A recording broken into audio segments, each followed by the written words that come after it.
మొత్తాన్ని తీసి కలిపి నమిలితే ఒక్క మాట వస్తుందంట. ఆర్ఆర్కే మూర్తి గారు చెప్పారు. ఇప్పుడు ఏంటి ఆ మాట తెలుసా?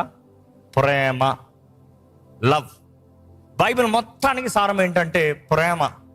దేవుని ప్రేమ, దేవుడు మన ఎడల కలిగిన ప్రేమ, దేవుడు మన పట్ల చూపిస్తున్న ప్రేమ.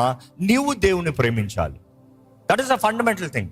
ఈరోజు ఇక్కడ ఉన్న మీకు అడగచ్చు, ప్రతి క్రైస్తవుడికి, ఆచార క్రైస్తవుడికి ప్రేమ అన్న మాట విని విని విని చులకన.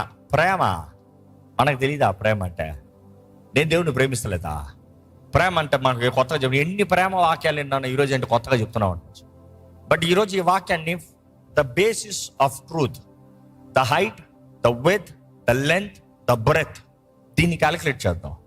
ప్రేమలో ఏముంటుంది, ఏదంటే దేవుడు మనకు చూపించేది ఏంటి, అది మనం కలిగి ఉండాలనేది దేవుడు చెప్తున్నాడు. పరీక్షించుకుందాం. దేవుని వాక్య ప్రకారం చూస్తే ప్రేమ అన్నదప్పుడు మొదటిగా ప్రేమలో ఉండవలసింది, నువ్వు ప్రేమిస్తున్నావు అన్నదప్పుడు ప్యాషన్ అన్న వర్డ్ వస్తుందండి.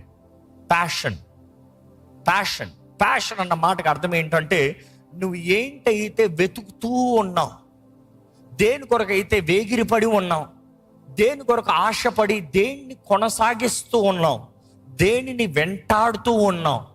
ఈరోజు మిమ్మల్ని అడుగుతున్నాను, దేవుని ప్రేమిస్తున్నారా అని ఇందాక అడిగినప్పుడు చాలామంది సైలెంట్ ఉన్నారు. బికాజ్ మీరు దేవుని వెంటాడతలేదు, దేవుని వెతుకుతలేదు, దేవుని వెనక్కి తిరగట్లేదు. మీ ఇష్ట మార్గంలో మీరు వెళ్తున్నారు, దేవుని దగ్గర అటెండెన్స్ వేసుకుంటున్నారేమో, లేకపోతే సహాయం కావాల్సినప్పుడు దేవుడు ఏదో సహాయం చేస్తాడు, దేవుడు ప్రేమిస్తాడులే అన్నట్టు వస్తున్నారేమో.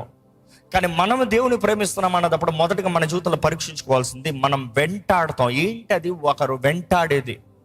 ఈరోజు మనకు అర్థమయ్యేలా మాట్లాడుకోవాలంటే, ఒక అబ్బాయి ఒక అమ్మాయిని వెంటాడుతున్నాడు అంటే ఏమని అర్థం? ప్రేమిస్తున్నాడు, ప్రేమిస్తున్నాడు, ప్రేమిస్తున్నాడు అంటే what he's trying to pursue her, trying to